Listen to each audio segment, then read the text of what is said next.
My name is Rebecca and I'm an educator here at Franklin Park Zoo, and I am live to you today in front of our kangaroo and emu exhibits. And before we get started, I'd just like to give a huge thank you and shout out to Christine Fanuff and her family for sponsoring today's video. If you are interested in doing something like that as well and sponsoring a video for us, hit us up on our Facebook, send us a message. We're always happy to accommodate you in any way that we possibly can. So here...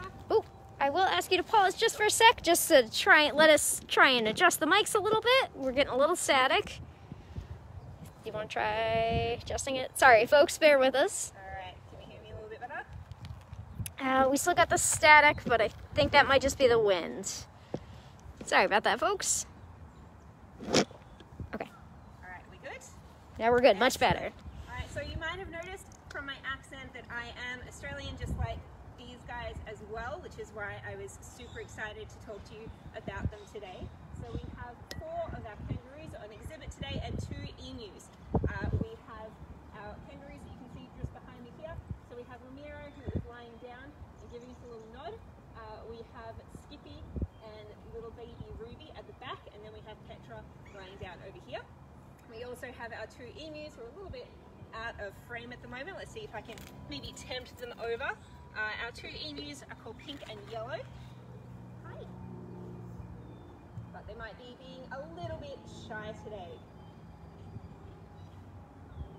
So while we're waiting to see if they're going to come over, both of our emus are female and all of our kangaroos on exhibit here today are female as well. So they get along really well, which is nice to see.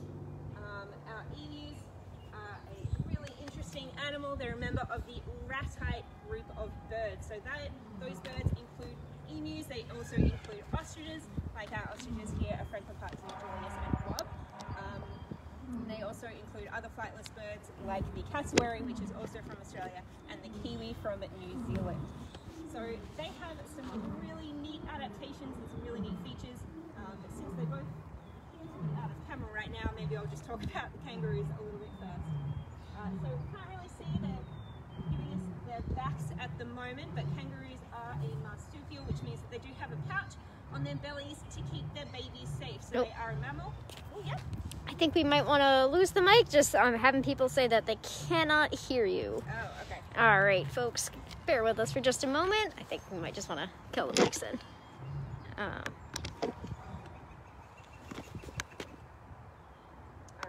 Okay. Is that good? Do we need to unplug the... I think, oh, no. Okay. All right, excellent. Can we all hear me now? Do we want to have somebody in the comments give us a thumbs up if they can hear us? We should have a little bit better hearing at the moment, hopefully. All right, hopefully. Okay, so we've got some people that they can hear. Excellent. So sorry about that, everybody. We're having a few technical difficulties. So as I was saying, we have our kangaroos here behind me. They are part of the marsupial group of animals, which means that they are mammals. They have hair just like us. They feed their babies with milk just like us, but they have a really neat pouch on their bellies to help keep their babies safe.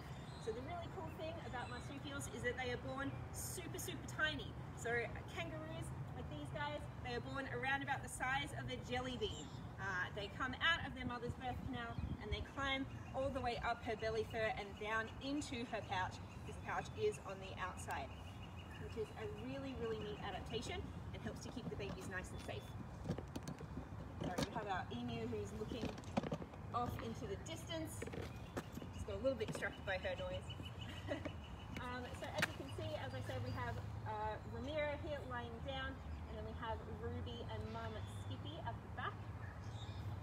They are looking like they're being a little bit ignoring us today, but that's okay. We can talk about them anyway. So kangaroos are found over most of Australia. They live in a whole range of different habitats. So red kangaroos like these guys primarily live in the desert, and you have grey kangaroos that live in the forests and in the bush. But you do have overlap in different areas too. So we have emus. Mostly they live in kind of bush areas. They don't have too many of them in the middle of the desert, but for a lot of Australia it's kind of a little bit hot, so they kind of go everywhere. Now kangaroos have some really really neat adaptations that I'm sure you're aware of, as well as that pouch. They have those really, really strong legs that they can jump really, really far, and they have a very, very strong tail that helps them to balance with. So they can both use that when they are moving slowly along the ground when they're feeding. They can use their tail almost like an extra leg to help them along. And they can also use it as balance when they're hopping very fast. They have those really neat big ears as well, which is especially helpful in the desert to help keep them nice and cool and to hear any predators coming. But one of the reasons that we have animals like this in Australia, we have these really big flightless birds, is that we don't really have a lot of predators in Australia. So our largest carnivore in Australia is the dingo, and other than that, we don't really have anything else. The next largest after that would probably be a quoll, which usually they sort of grow to be about this big or so without their tail. So they are not a very big predator, and they're definitely not big enough to take down a kangaroo or an emu. Oh, I did have somebody ask if the kangaroos were affected by wildfires from Lynn. So absolutely they have been. A lot of the kangaroos in Australia, we do have a lot of kangaroos. They're kind of like deer, the Australian version of deer. So we do have a lot of kangaroos in Australia, but kangaroos and emus were both definitely affected by the wildfires. Not to the point where it would make them become endangered, but some of our other animals definitely were affected much more heavily than they were. You kind of see one of our emus is walking up a little bit over here. I'm not sure if the camera can see her right now. Yep, she is in view. Excellent. So our emus are really, really interesting, and they're one of my favorite animals. I absolutely love them. Some people used to say that they don't have any wings. They do actually have wings, but they're just very, very, very, very small, so they can't actually use them to fly. And as you can imagine, with a bird that big, you would need very, very big muscles and very big wings to be able to get them off of the ground. But they may not fly through the air, but they can definitely fly across the earth, and they run very, very fast indeed. You might also be able to see her feathers. They look a little bit different to regular bird feathers. So most bird feathers, you'll have one feather coming out of each follicle. For emus, they actually have a double feather. So you have two bits of feather that come out of the one quill, which is a really, really neat thing. And those shaggy feathers help to camouflage them in the bush, and they also help to keep them nice and cool. Not sure if you can hear it at the moment. They were doing it earlier, but yellow and pink emus both like to give a big booming noise. So that is how they communicate. They can communicate over really wide distances by using that noise. And it sounds very interesting. It almost sounds like beating a drum. So it's a very cool noise.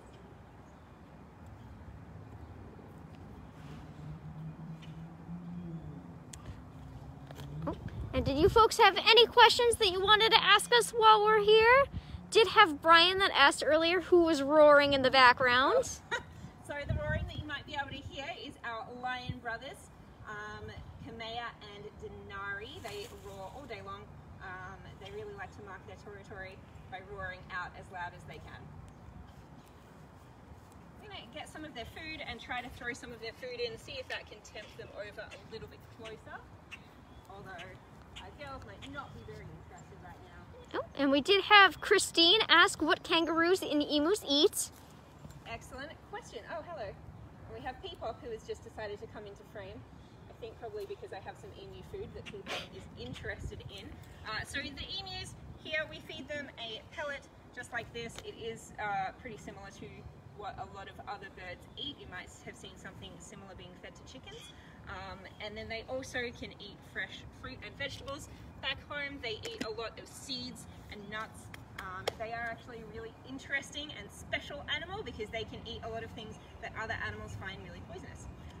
So there is a specific type of palm back home that they are the only animals that can really eat it without having to do anything to it. Humans can eat it if you wash it and then dry it and then wash it again and then dry it again and then I think wash it one more time. But emus can eat it straight from the plant, so they have a really neat digestive system. Hi. All right, and we've got another question from Lynn. How many kangaroos do we have? So we have 4 kangaroos at the moment. You can kind of see all of them. So we have Nero here at the front. We have Skippy and baby Ruby at the back, and then we have Petra flying over on the side there. So Skippy is about 14 years old.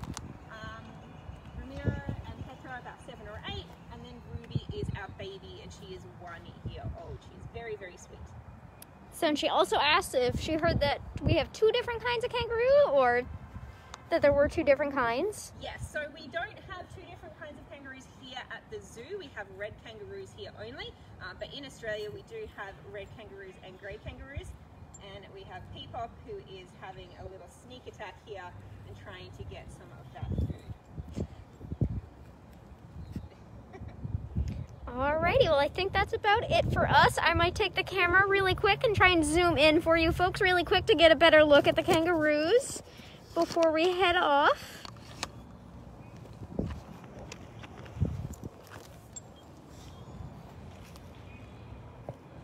Let's go. Nice up close view. Hopefully that's a little bit better for you to get to see him a little closer. Alrighty. Alright, well if you have any other questions, please feel free to put your comments on this video and we will answer them as soon as we are able to.